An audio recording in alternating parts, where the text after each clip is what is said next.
है जब तक माँ के पेट में रहेगा, जब तक उसका जन्म नहीं हो जाएगा वो शिशु या बच्चा नहीं कहलाएगा। माँ के पेट में जब तक रहेगा वो एम्ब्रियो या भ्रूण ही कहलाता है।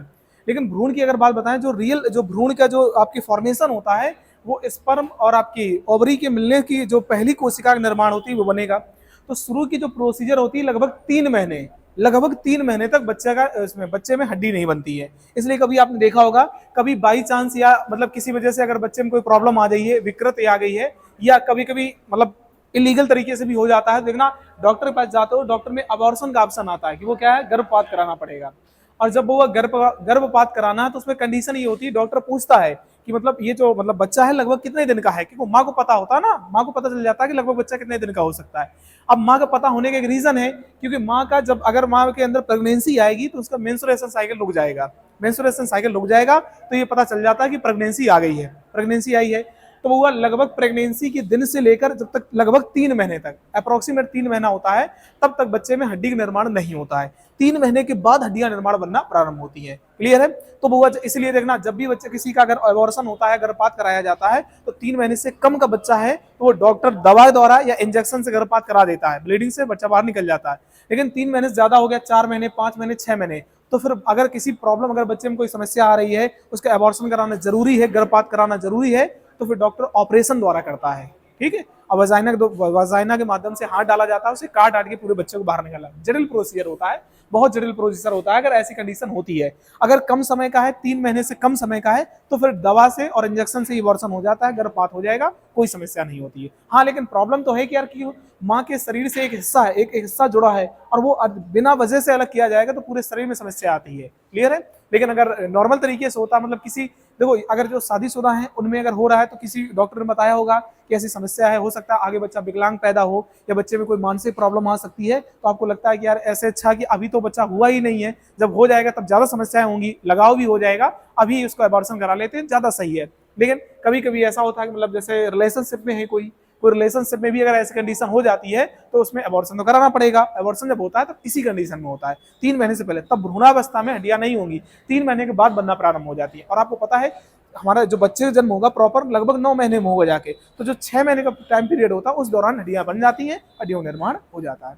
ठीक है? चलिए देखिए, इसमें आपको सेल पढ़ा रहे हैं, सेल चैप्टर है वो हुआ, और इसके अंदर आपने हमको पढ़ाया था, हमने लवक, क्या पढ़ाया था? लवक, लवक या प्लास्टेड। और ये बात बता दी थी बुआ कि लवक कितने प्रकार के होते हैं, पढ़ाया था। लवक 3 प्रकार के होते हैं, जिनमें सबसे पहला कौन सा होता है? हरित लवक।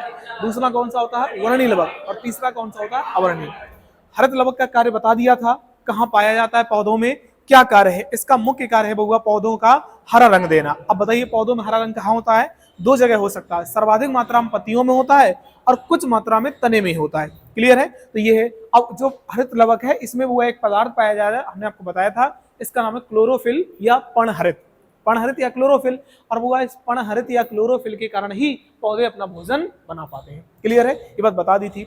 इसके अलावा वो जो वर्णी लवक होता है, तो वर्णी लवक का काम क्या है? पौधे में विभिन्न प्रकार के रंग देना। अब कैसे है? पौधों की पत्तियों में रंग आ सकते हैं, पौधों के फूलों में रंग आ सकते हैं, पौधों के फलों में रंग आ सकते हैं। ऐसे जो रंग आते हैं ये काम होता है वर्णी लवक का रंग देना। क्लियर है? तो ये बात हमने बता दी थी वर्णी लवक। इसके अंदर हेडिंग पड़ी होगी अवर्णी लवक। हेडिंग बनाइए अवर्णी लवक।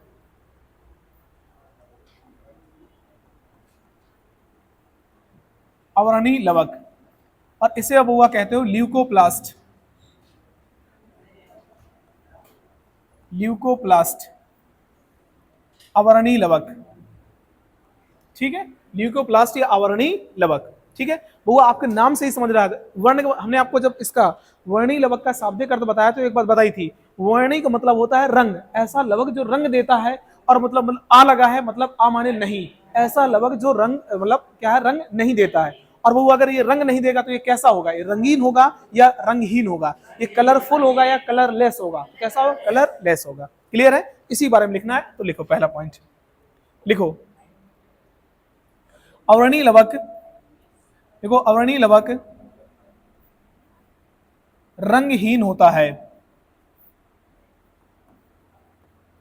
रंगहीन होता है। ठीक है? पहला पॉइंट क्या है बुआ? अवर्णी लवक रंगहीन होता है। दूसरा, दूसरा है अगर वो ये रंगहीन है लेकिन पौधों में तो पाया जाएगा, क्योंकि जो लवक है वो पौधों में ही पाया जा रहा है, पादप कोशिकाओं में। अगर पादप कोशिकाओं में तो बउआ ये कहाँ पाया जाएगा, पौधों के किन भागों में पाया जाएगा? तो बउआ सुनो, ये जो अवर्णीय लवक है पौधों के दो जगह पाया जाएगा बउआ, ये आपके जड़ों में पाया जाता है और तनों में। लेकिन आप कहोगे भैया तने तो बाहर होते हैं, लेकिन कुछ ऐसे पौधे होते हैं बउआ जिनके आधे तने जमीन के अंदर होते हैं, आधा तना जमीन के अंदर होता है और इसके बाद जड़ें होती हैं। तो जड़ों में तो 100% है कौन सा लवक पाया जाएगा, अवर्णीय लवक। क्लियर है? और कुछ जो जमीन के अंदर तना है, तना का वो भाग जो जमीन के अंदर है वहां भी अवर्णीय लवक पाया जाएगा। अच्छा, कभी आपने देखा होगा या प्रैक्टिकल किया होगा कि जो जड़ हो जाए, चाहे वो जमीन के अंदर दबा हुआ तना, उसका रंग कैसा होता है? रंग कैसा होता है? जड़ का रंग कैसा होता है? कैसा है? जड़ का रंग हमेशा बुआ रंगी आपके सफेद होता है, रंगहीन होता है, या कैसी होगी? सफेद होगी। तो सफेद रंग देने काम कौन करता है, लेकिन सिर्फ कहां? जड़ों में। कौन करता है? अवर्णीय लवक। क्लियर है? लिखो, हम बोलते हैं अवर्णीय लवक मुख्यतः अवर्णीय लवक मुख्यतः अवर्णीय लवक मुख्यतः पौधों की जड़ों एवं भूमिगत तनों में, जड़ों एवं भूमिगत तनों में पाया जाता है, भूमिगत तनों में पाया जाता है, पाया जाता है। ठीक है? किसमें पाया जाएगा बुआ? जो पौधे की जड़ है उसमें, रूट्स में पाया जाएगा, और ऐसे स्टेम या ऐसा तना जो बुआ भूमि में दबा हुआ है वो उसमें पाया जाएगा कौन सा? अवर्णीय लवक। क्लियर है? चलिए अब आगे आइए। अच्छा, अगर बुआ ये है तो इसका कुछ ना कुछ कार्य होगा, क्योंकि आपको पता है लवक है तो कुछ ना कुछ कार्य कर रहा होगा। तो बुआ इसका काम क्या है? इसका काम क्या है बुआ? ये जो है ना, ये पौधों में, जड़ों में और तनों में भोजन का संग्रहण करता है, भोजन का संग्रहण करता है। क्योंकि आपको पता है बुआ जो पौधे का जो भी हिस्सा होता है, चाहे पत्ती हो, चाहे तना हो, चाहे जड़ हो, सभी बुआ अपना अपना कार्य करते हैं। जैसे आपको पता है जड़ जो है, जड़ का काम है पौधे को मजबूती प्रदान करना और पौधे को जमीन से लगा के बनाए रखना, ये काम है। और दूसरा इसका काम ये भी है पौधों का, जड़ का हुआ कि जड़ जमीन के अंदर से पानी का अवशोषण करती है, जमीन के अंदर से पानी का अवशोषण करती है। अगर बुआ पानी का अवशोषण नहीं होगा तो क्या पौधे में प्रकाश संश्लेषण क्रिया हो पाएगी? क्योंकि आपको पता है फोटोसिंथेसिस रिएक्शन के लिए, प्रकाश संश्लेषण क्रिया के लिए आवश्यक तत्वों में से एक है पानी। क्लियर है? अवश्य। अब बताओ, अगर बुआ काम कर रही, जड़ जमीन से पानी को अवशोषण कर रही तो काम कर रही है, और बुआ अगर काम करेगी तो बताओ उसे ऊर्जा चाहिए कि नहीं चाहिए? ऊर्जा चाहिए। अगर ऊर्जा चाहिए तो बताओ उसे क्या मिलना चाहिए? भोजन। क्योंकि बिना भोजन के तो ऊर्जा मिल नहीं सकती है, तो वो भोजन में क्या होगा? ऊर्जा मिलेगी। तो ये जो अवर्णीय लवक है इनको वहां पर रखने का कार्य करता है। देखो हम बोलते हैं, देखो अवर्णीय लवक, अवर्णीय लवक मुख्य रूप से पौधों में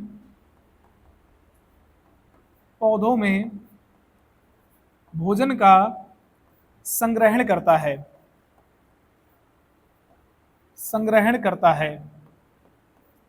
भोजन का संग्रहण करता है। क्लियर है? मुख्य रूप से होगा क्या करेगा? भोजन का, पौधों में भोजन का संग्रहण करता है ये। लेकिन इसमें एक सवाल बनता है, एक सवाल यही से एग्जाम में आता है, दो सवाल पूछे जाते हैं। जैसे हमने बताया जड़ का काम क्या है, वो हमारे पौधों में दो चीजें होती है। जैसे आपने देखा पत्तियों को खाना बनाना है तो पत्ती कहाँ होती है? पौधों के ऊपरी वाले भाग में। लेकिन खाना बनाने के लिए प्रकाश संश्लेषण क्रिया होनी चाहिए। प्रकाश संश्लेषण क्रिया के लिए सूर्य का प्रकाश, पत्तियां बाहर है इसलिए मिल जाता है आराम से, वो हरी है, हरित लवक, क्लोरोफिल पाया जा रहा है, कोई दिक्कत नहीं। वातावरण में कार्बन डाइऑक्साइड की मात्रा भरपूर मात्रा में है तो कार्बन डाइऑक्साइड भी मिल जाती है। अब बचा क्या? पानी। पानी कहां से मिलेगा? जड़ से। अब वो जड़ ने क्या किया? पानी का अवशोषण तो कर लिया, लेकिन जड़ उस पानी को पत्तियों तक पहुंचाएगी कौन? कोई ना कोई तो पहुंचाने वाला होना चाहिए। तो वो एक ऊतक होता है, पौधों में एक टिश्यू पाया जाता है जिसका नाम होता है जाइलम। क्या होता है? जाइलम। जाइलम का काम क्या है? पौधों से जड़, जो पौधों की जड़ें हैं, जड़ से पानी लेकर तनों और पत्तियों तक पानी पहुंचाने का काम होता है। ये काम किसका हो गया? जाइलम का। दूसरा काम, अब वो भोजन कहाँ बनता है? पौधों में भोजन कहाँ बन रहा है? पत्तियों में। क्योंकि हम बताए थे कि जो पौधों की पत्तियां होती हैं उन्हें पौधों का रसोई घर कहा जाता है, पौधों रसोई घर कहते हैं। तो वो भोजन कर रहा है पत्तियों में। अब पत्तियों में भोजन बन गया, अब प्रॉब्लम है कि भोजन के लिए तने को भी चाहिए, जड़ को भी चाहिए, क्योंकि जड़ भी काम कर रही, तना भी काम कर रहा है। अब वो पत्तियों से भोजन को जड़ तक कौन पहुंचाएगा? क्योंकि बिना ताकत के, बिना ऊर्जा के जड़ काम नहीं कर पाएंगी, उन्हें ऊर्जा चाहिए। तो वो कौन पढ़ाएगा? एक ऊतक है जिसका नाम है फ्लोएम।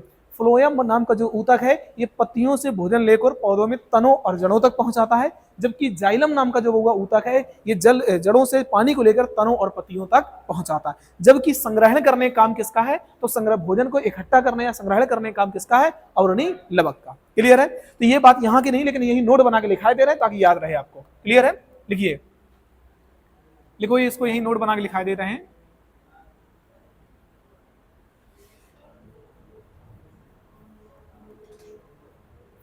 ठीक है, नोट बना के लिखिए, हम बोलते हैं। लिखो, पौधों में पौधों में पौधों में जाइलम नामक ऊतक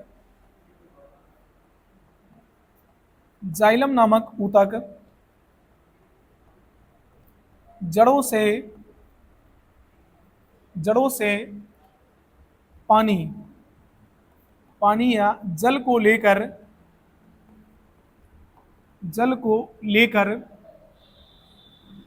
लेकर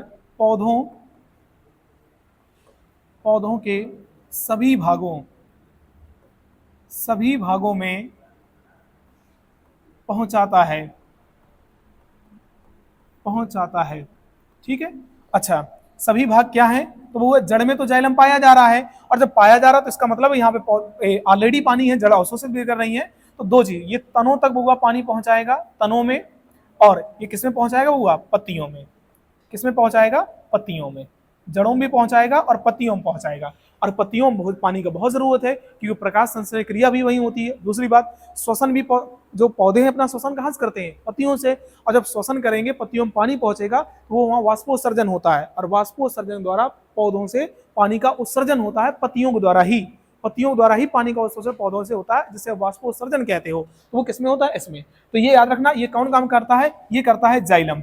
याद रहेगा बुआ, जाइलम। सवाल महत्वपूर्ण पूछा जाता है, बताइए कि पौधों में पानी को एक स्थान से दूसरे स्थान या जल को पहुंचाने का काम किसका होता है, तो जाइलम नाम का। क्लियर है, जाइलम नाम का ऊतक होता है। जबकि इसके उल्टा देखो, जड़ों ने क्या किया, पानी को अवशोषित किया, तो उसको पानी को लेकर तनों और पत्तियों तक पहुंचा दिया जाइलम ने। लेकिन खाना बनाया किसने, पत्तियों ने। खाना बना रही है पत्तियां, अब वो खाना तो पत्तियां बना रही है, लेकिन अब खाना, पौधा पूरा काम कर रहा है, तने भी काम कर रहे हैं, जड़ें भी काम कर रही हैं। और जब कोई व्यक्ति काम करेगा, कोई भी चीज काम करेगी, उससे चाहिए ऊर्जा। ऊर्जा कहां से मिलेगी, खाने से। तो वो पत्तियों से जड़ों तक खाना कौन पहुंचाएगा, तो कोई ना कोई होना चाहिए। तो लिखो, हम बोलते हैं।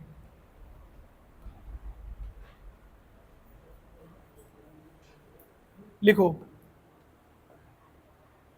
फ्लोएम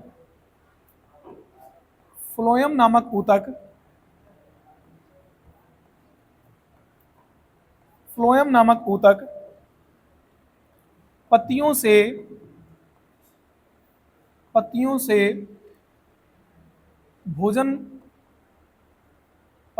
भोजन को लेकर पौधों के सभी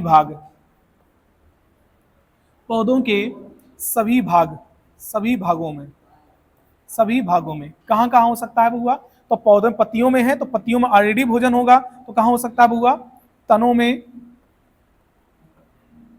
एवं जड़ों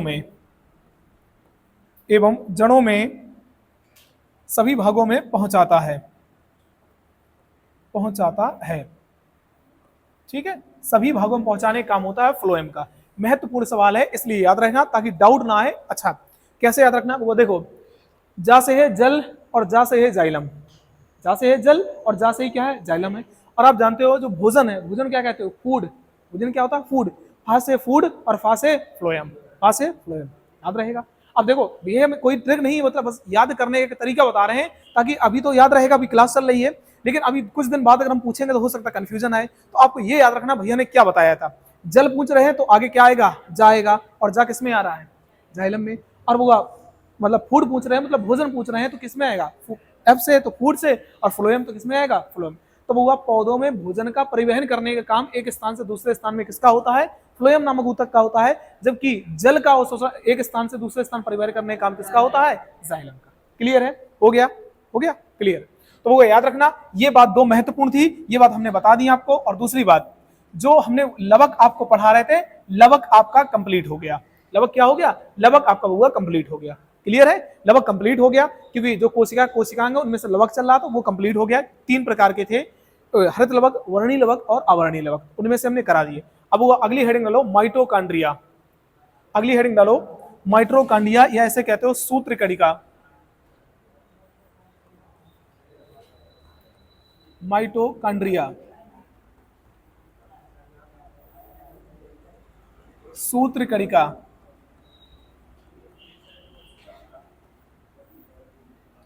ठीक है, माइटोकॉन्ड्रिया या सूत्र कणिका।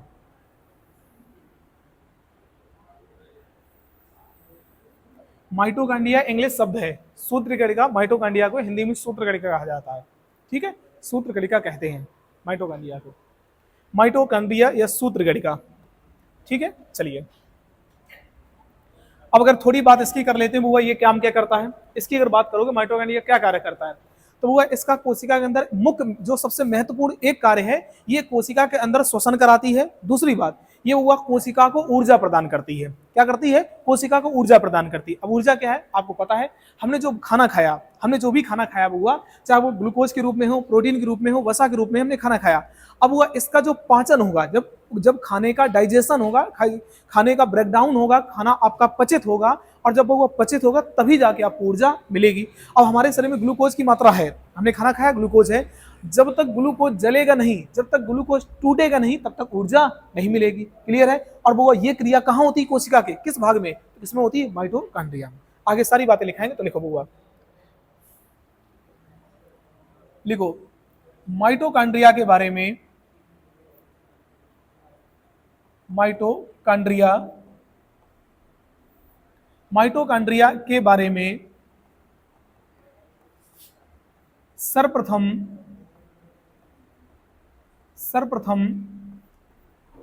कॉलिकर, सर्वप्रथम कॉलिकर नामक वैज्ञानिक ने, कॉलिकर नामक वैज्ञानिक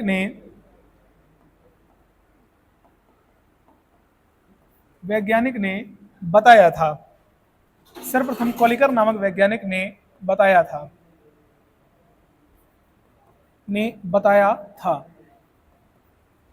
ठीक है, सर्वप्रथम कॉलिकर नामक वैज्ञानिक ने बताया था, तथा इसे किसे मतलब माइटोकॉन्ड्रिया को, माइटोकॉन्ड्रिया,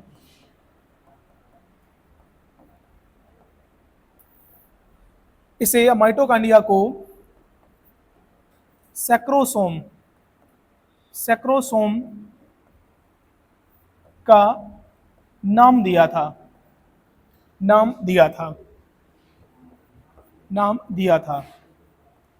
वो हुआ सर्वप्रथम, अगर पहली बार किसी ने बताया तो उन व्यक्ति का नाम है आपके कॉलिकर ने वो बताया, और इनका जो नाम ये दिया, इन्होंने नाम क्या दिया हुआ, सैक्रोसोम। मतलब ये सवाल बनेगा, बताइए कि माइटोकॉन्ड्रिया को सैक्रोसोम किसने कहा था, सैक्रोसोम किसने कहा था, सवाल पूछ लिया जाएगा, तो वो किसने कहा, आपके कॉलिकर ने। याद रहेगा, कॉलिकर नामक वैज्ञानिक ने माइटोकॉन्ड्रिया को आपके सैक्रोसोम कहा था। दूसरी बात हुआ, फिर कुछ समय बाद दूसरा प्रयास हुआ, और दूसरे प्रयास में एक वैज्ञानिक आएंगे, उनका नाम दूसरा है, देखिए हुआ,